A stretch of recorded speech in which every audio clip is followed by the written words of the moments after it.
جو صوبیہ نے مثال دی کہ سندھ یا پنجاب میں جب بستیاں ریگولرائز ہوتی ہیں اور ریسیٹل ہوتے ہیں تو اس میں بھی کچھ نہ کچھ دام لگتے ہیں اور وہیں کے لوگ وسائل دیتے ہیں سرکار کو. تو ایسی بات بھی نہیں ہے کہ یہ کوئی مفتہ مارتے ہیں. یہ صرف یہ چاہ رہے ہیں کہ جو ہم نے انفارملی اپنے ہاتھوں سے کچے چھت بنائے سرکار ہمیں تسلیم کرے, ہمیں actually title they, did they, اور ہم پھر مستقل بنیادوں پہ رہیں گے. تو یہ ایک کام ہے آپ سب سے, میرا خیال ہے آپ سب کا اس میں حصہ ہوگا کہ ہم اس کو پھیلائیں, اس کو اپنے اپنے حلقوں میں لے کر جائیں, پالیسی سرکلز میں بھی پھیلائیں. میڈیا کے دوستوں سے بھی گزارش ہے, یہی وہ چیزیں ہیں جو بامانی ہیں. باقی جو محلاتی سازشوں میں ہم مبتلا رہتے ہیں کہ یہ ہے وہ ہے, جو بھی آتا ہے وہ یہی کرتا ہے. نون لیگ کے لیے میں خاص ذکر کروں گا کہ نون لیگ جب بھی آتی ہے تو بے دخلیاں بڑھتی ہیں, اس میں کوئی دو رائے نہیں ہے. ہمیشہ یہ میں 1999 کے دور سے دیکھ رہا ہوں.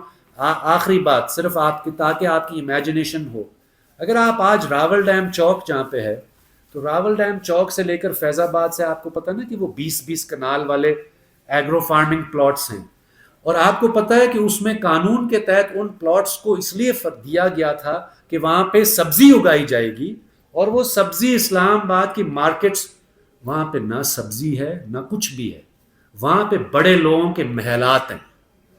اس جگہ پہ تقریباً راول ڈیم سے فیض آباد کے آدھے رستے میں ایک بہت بڑی کچی آبادی ہوتی تھی, اس کا نام تھا سنبل کرک. ہم نے جب کچی آبادی الائنس بنائی مارچ 1999 میں, تو اس وقت نون لیگ کی حکومت تھی. وہ سنبل کرک کے تقریباً 2200 گھر تھے, مجھے یاد ہے, وہ بلڈوز کر رہے تھے, اور وہ 2200 گھروں میں کام کرنے والے جو نوجوان تھے, جو مزدوروں کے بچے تھے, وہ اسلام آباد گولف کلب کے کیڈی تھے. وہ میں یاد کرتا ہوں ان بچوں کو, وہ پٹ پٹ کر جن کو وہ گولف کھلاتے تھے, جو بڑے بڑے جرنیل اور بڑے بڑے افسر تھے, ان سے وہ پاؤں ان کے پڑتے تھے کہ ہمارا گھر گر رہا ہے, ہم تو آپ کی خدمت کرنے آتے ہیں, کم از کم ہمارے لیے کچھ بولیں. اس وقت بھی کوئی نہیں بولتا تھا. آج میں سمجھتا ہوں زیادہ باشعور لوگ ہیں جنہوں نے یہ رپورٹیں بھی تشکیل دیں. تو گزارش آپ سب سے یہ ہے کہ اس ٹھوس معلومات کی بنیاد پہ آپ اس طبقاتی جنگ میں کسی ایک فریق کا اگر انتخاب کریں گے تو میرا خیال ہے حق ان کا بنتا ہے, نہ کہ وہ جنہوں نے کم از کم اس شہر پہ 50 سال ڈاکہ ڈالا ہے, اور جو پورے ملک پہ تو 80 سال سے ڈاکہ ڈال رہے ہیں. شکریہ. بہت بہت شکریہ ڈاکٹر عاصم. بس ہم اختتام کی طرف جاتے ہیں. اس سے پہلے کہ میں سوالات کے لیے کھولوں, میں بس مختصراً جو ہماری جو تجاویز ہیں, ریکمنڈیشنز ہیں, ان کو مختصر آپ کے سامنے بس رکھوں گا تاکہ اس پہ ہم تھوڑی بہت بات کر سکیں اور یہ آگے بھی میڈیا تک بھی جائے. کہ بنیادی طور پہ ہم کہہ رہے ہیں کہ اسلام آباد کو جو ہے ایک جو بنیادی طور پہ جو سیریے کو جو کرنے کی چیزیں ہیں, پہلی چیز یہ ہے کہ ایک سروے کرنے کی ضرورت ہے کچی آبادیوں کا, جو کہ 30 سال سے نہیں ہوا, تاکہ اس کے اعداد و شمار آئیں, پتہ چلے کتنے لوگ رہ رہے ہیں, کتنے گھر ہیں. اور اگر بعد کی بات ہے کہ اگر آپ نے کبھی کسی آبادی کو ری سیٹل کرنا ہے, ادھر سے ہٹانا بھی ہے, تو وہ نئے اعداد و شمار کے مطابق ہونا چاہیے. ابھی تو المیہ یہ ہے کہ 2019 میں سیریے نے ایک لسٹ شائع کی کہ یہ اتنی کچی آبادیاں ہیں, اس میں اتنے گھر ہیں, اور وہ وہی 1995 والی لسٹ اور اتنے گھر جو ابھی تک چلا رہے ہیں. 25 سال گزر گئے ہیں, ان کو بھی پتہ ہے کہ یہ جھوٹ ہے لیکن ابھی تک چل رہے ہیں. تو اس لیے وہ سروے نہیں کرتے تاکہ ان کو کچھ بعد میں کسی کو کچھ دینا نہ پڑ جائے.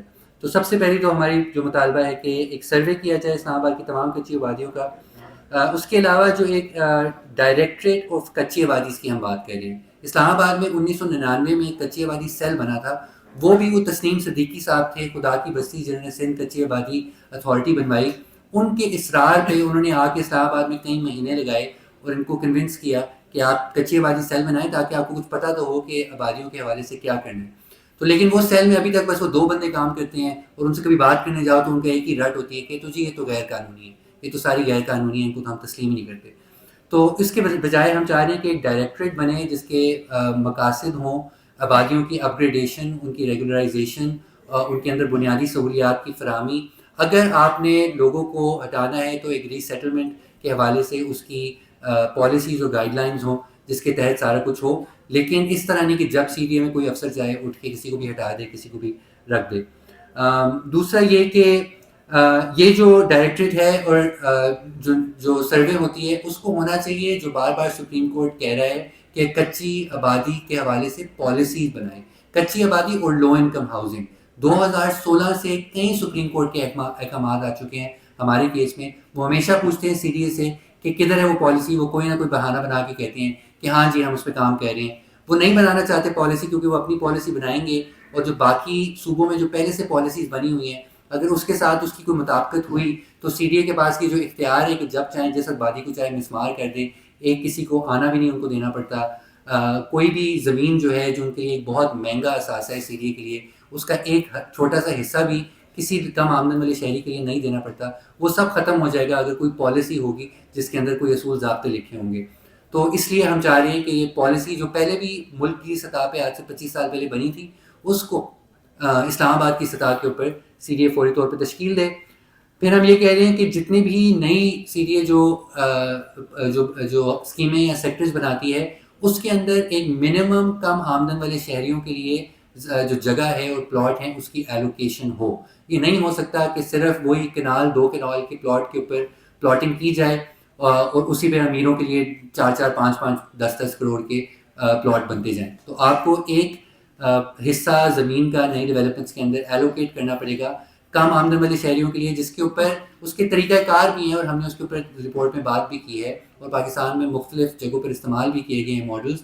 جیسے خدا کی بستی کا ماڈل ہے جس کے اندر انکریمنٹل ہاؤسنگ جس کو کہا جاتا ہے. کیونکہ علی پور فراش میں بھی یہ مسئلہ ہوا تھا کہ لوگوں کو پلاٹ دیے گئے تھے, لوگوں نے آگے جو ہے پلاٹ آگے پیچھے بیچ دیے فائلوں کے ذریعے اور اس کے اوپر جا کے رہائش پذیر نہیں ہوئے کیونکہ وہ لوگ اتنا دور جانا نہیں چاہتے تھے. اس کا جو ایک حل ہے جو خدا کی بستی میں بھی اور مختلف ممالک میں بھی استعمال کیا گیا ہے وہ ہے انکریمنٹل ہاؤسنگ, کہ آپ لوگوں کو اونرشپ تب دیں جب لوگ اس کے اوپر رہنا شروع کریں. کہ آپ ایک طرح سے کنڈیشن ہے کہ اگر آپ نے اس کم آمدن والے پلاٹ کے اوپر گھر بنانا ہے تو آپ خود آ کر اپنا مکان بنائیں, ہم آپ کو کچھ نہ کچھ سپورٹ دے سکتے ہیں, کوئی لون دے سکتے ہیں, لیکن آپ کو خود ہی بنا کے اس کو خود ہی آ کے اندر اس کے رہنا شروع کرنا ہے. تب 5 سال یا چند عرصے کے بعد جب آپ کا پورا ہو جائے گی مدت تب آپ کو جا کے اس کے مالکانہ حقوق ملیں گے کسی بھی ایک مختصر سی رقم کی ادائیگی کے اوپر. تو اس طرح کے ماڈلز موجود ہیں, کرنے کی بات ہے. اگر وہ تھوڑی بہت بھی زمین ایلوکیٹ کر کے کام کرنا شروع کریں تو ہم آہستہ آہستہ اس پرابلم کے حل کی طرف جا سکتے ہیں. ساتھ ساتھ جو ایک بڑے پیمانے پہ اگر ہم بات کریں تو ہمیں ایک لینڈ ٹرسٹ کے ماڈلز بہت دنیا میں استعمال ہوتے ہیں. کمیونٹی لینڈ ٹرسٹ یعنی کہ ایک ایسا لیگل میکنزم بنائیں جس کے اندر ریاست جو ہے ایک اجتماعی سطح کے اوپر مختلف کمیونٹیز کے اندر ایک ان کے ادارے یا این جی اوز کے ذریعے ان کو وہ زمین الاٹ کرے اور پھر اس کمیونٹی جو ٹرسٹ ہے اس کی ذمہ داری ہوگی کہ وہاں پہ انفراسٹرکچر بنانا, لوگوں سے جمع کر کے اس کو پھر کمیونٹی ٹرسٹ آگے پھر لون لینے میں بھی آسانی ہوتی ہے بجائے کہ ہر کوئی اپنے سطح کے اوپر انفرادی لون لے. تو ایک وہ جو ٹرسٹ بن جاتا ہے وہ پھر اس علاقے کے شہریوں کے لیے رہائشیوں کے لیے ساری مزید جو ہے ہاؤسنگ انفراسٹرکچر بنا سکتا ہے. اس کے ہم نے مختلف مثالیں بھی دی ہیں رپورٹ میں. کینیا میں ایسے ہوا ہے, پورٹو ریکو میں ایسے ہوا ہے, برازیل میں, لاطینی امریکہ میں مختلف ممالک میں بھی ایسی ماڈلز استعمال کیے گئے ہیں.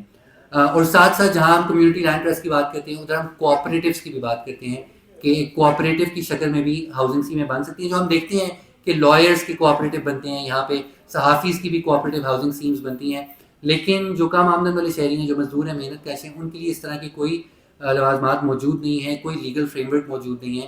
اس کو اگر ریاست بنائے تو اس کے اندر بھی پھر آپ آگے اس کے کریڈٹ کے لیے اور چیزوں کے لیے کام کر سکتے ہیں. تو یہ تو کچی آبادیوں کے حوالے سے تھا, لیکن ہم یہ بھی سمجھتے ہیں کہ یہ سوالات جس طرح عاصم نے بھی حوالہ دیا پاکستان میں جو زمین کا جو اور جو ڈیولپمنٹ کا پورا ماڈل ہے اس سے بہت بنیادی طور پر لنکڈ ہیں, اور اس کو جب ہم جب تک ٹھیک نہیں کرتے تو کچی آبادیوں اور کم آمدن کی رہائش کا مسئلہ بھی حل نہیں ہوتا. تو پاکستان میں جو زمین کا خاص کر شہروں میں اب ریئل اسٹیٹ کے طور پر اس کو ایک کموڈٹی کے طور پہ جو استعمال کیا جا رہا ہے, جو لوگ فائلیں خرید کے ان کو بیچتے ہیں اور اسی طرح کے اس پہ رہتے نہیں ہیں, ان گھروں پہ آکیوپنسی نہیں کی جاتی, اس زمین کو یوٹیلائز نہیں کیا جاتا بلکہ اسے منافع خوری کے لیے استعمال کیا جاتا ہے. اس کے ہمیں بہت شدید نقصانات ہو رہے ہیں اس ملک میں, نہ صرف اس کچی آبادیوں اور رہائش کے معاملے میں جس میں قیمتیں بڑھتی ہیں, کرائے بڑھتے ہیں, پرائسز بہت اوپر نیچے بڑی تیزی سے جاتی ہیں کیونکہ وہ لوگوں کی پرائس کا تعین زمین کا لوگوں کی بنیادی ضروریات کی سے تعین نہیں ہو رہا, بلکہ جو بڑے بڑے پراپرٹی ڈیولپر ہیں ان کی منافع کی جو ترجیحات ہیں اس کی بنیاد پہ پرائسز کا, قیمتوں کا اور کرائے کا تعین ہوتا ہے. اور اس سے ساتھ ساتھ ایک انسینٹو بھی بن جاتا ہے کہ جب زمین کو آپ اس طرح کموڈٹی کے طور پہ استعمال کرتے ہیں تو اس سے جو ہے زمین کی سے جو کرایہ وصول کرنا اس کو ہم انسینٹیوائز کر رہے ہیں کہ آپ کوئی بھی پلاٹ آف لینڈ لے کے بس اس سے کرایہ وصول کرتے رہیں جو اس سے بتدریج اس کی قیمت میں اضافہ ہوتا ہے، اس سے آپ منافع کماتے رہیں، لیکن جو پروڈکٹیو استعمال ہے اس زمین کا وہ نہیں ہو رہا، یعنی کہ ہم اس کو بنیادی طور پہ پیداواری عمل میں اس زمین کو نہیں لاتے اور وہ زمین ان یوٹیلائز رہتی ہے، جو کہ ہم بڑی بڑی ہاؤسنگ اسکیموں میں دیکھ سکتے ہیں کہ کروڑوں کے پلاٹ ہیں لیکن ان کو کوئی استعمال نہیں کرتا 5 10 سال. تو وہ بھی ایک بہت مسئلہ ہے. اور جو سب سے اہم مسئلہ اس کی طرف عاصم نے بھی نشاندہی کی کہ ایکالوجی کے لیے بہت تباہ کن ہے، ہمارے شہر پھیلتے جا رہے ہیں مضافاتی علاقوں میں اور ان کے اوپر کنسٹرکشن نہیں ہوتی اور لوگ ان کے اوپر بس منافع کماتے رہتے ہیں. تو اس کے لیے ہمیں ضرورت ہے کہ ہم زمین کی جو ویلیو ہے، جو بڑے بڑے جو زمینداری ہیں ان کو ہم ٹیکس کریں کہ کسی نے اگر بڑے پیمانے پہ خالی زمین رکھی ہوئی ہے تو اس سے اس زمین کی آپ تقریباً ساری ویلیو ٹیکس کریں. پھر جب آپ یہ ٹیکس بڑھائیں گے زمین کی سطح کے اوپر، نہ صرف کنسٹرکشن پہ نہیں بلکہ زمین پہ، اگر آپ نے کنسٹرکشن کر لی تو آپ کو کم ٹیکس ملے گا، اگر آپ نے گھر بنا لیا تو آپ کو کم ٹیکس لگے گا، لیکن اگر آپ نے خالی زمین کے طور پر رکھا ہوا ہے تو آپ کو زیادہ ٹیکس پڑے گا. تو ہم دیکھیں گے کہ کس طرح زمین کا ایک کموڈٹی کے طور کے اوپر اس طرح جو استعمال ہو رہا ہے وہ ہم دیکھیں گے فوری طور پر کم ہوگا اور پھر قیمتیں بھی جو ہیں وہ نیچے آئیں گی. اور وہی جو آخر میں جو دانیال نے بھی بات کی کہ سب سے اہم چیز ہے کہ ہم جو لینڈ پلاننگ ہے جو پاکستان میں زمین کے اوپر جو کنٹرول ہے اس کو ڈیموکریٹائز کرنے کی ضرورت ہے. یہ نہیں ممکن کہ یہاں پہ سی ڈی اے بیٹھا ہے، وہاں پہ ایل ڈی اے کے 10 بیوروکریٹ بیٹھے ہیں، کراچی میں کے ڈی اے کے 10 بیوروکریٹ بیٹھے ہیں اور ان کے اوپر جو سب سے بڑا جو عسکری ادارہ ہے وہ بس 10 بندے 50 بندے بیٹھ کے فیصلے کرتے ہیں کہ ہماری زمینوں کی ڈیولپمنٹ کیسے ہونی ہے. نہ ہم کسی سے سوال پوچھ سکتے ہیں، نہ ہم ماسٹر پلان پہ سوال پوچھ سکتے ہیں، نہ ہم پوچھ سکتے ہیں کہ یہ ہاؤسنگ اسکیم کے لیے زمین کس نے ایلوکیٹ کی، نہ ہم پوچھ سکتے ہیں کہ کیا وجہ ہے کہ 60% جو کچی آبادی ہیں اسلام آباد میں ان کے پاس بجلی نہیں ہے.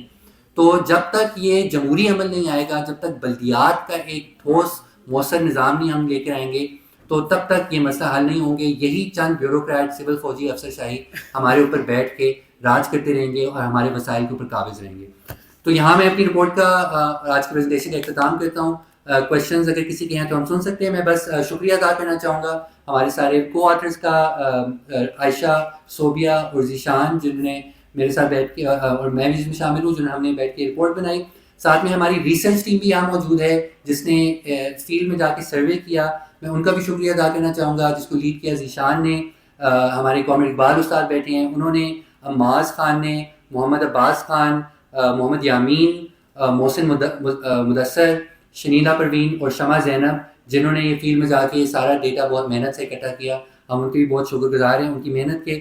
اور خاص کر ذیشان، شمع اور معاذ نے جنہوں نے ریسرچ کو آرگنائز کرنے میں اور کمپائل کرنے میں، اور معاذ نے خاص کر میپس کو جو جی آئی ایس کا جو سارا کام ہے اس کو سپروائز کرنے میں بہت زیادہ ہماری مدد ادا کی. ساتھ ساتھ جو ہمارے الائنس فار اربن رائٹس کے بھی جو ساتھی ہیں اس میں طوبہ، ابراہیم، زویا، حسن توری شامل ہیں، ان کے بھی ہم شکر گزار ہیں. اور لاسٹ ناٹ بٹ لیسٹ جو عوامی ورکرز پارٹی کے ساتھی ہیں، کامریڈ اقبال جہان اور خاص کر ڈاکٹر عاصم سجاد اختر جنہوں نے یہ کام اسلام آباد میں شروع کیا اور جن کے بغیر آج کچی آبادیوں کے اوپر جو جتنا بھی پیش رفت ہوئی ہے، چاہے وہ عدالتوں میں ہوئی ہو، چاہے وہ اس طرح کے کام کے ذریعے ہوئی ہو، چاہے وہ سیاسی جدوجہد ہوئی ہو، ان کے بغیر وہ شاید ممکن نہ ہوتی. تو ان کا بھی ہم بہت بہت شکریہ ادا کرتے ہیں. آپ سب کا بھی بہت شکریہ کوشچنس کے لیے. کومنٹ بھی ہے چونکہ آپ نے بہت لمبا ٹائم لیا ہے، ٹھیک ہے، اب اتنا تو بنتا ہے نا میرا حق کہ میں کوئی بات آپ سے کر سکوں.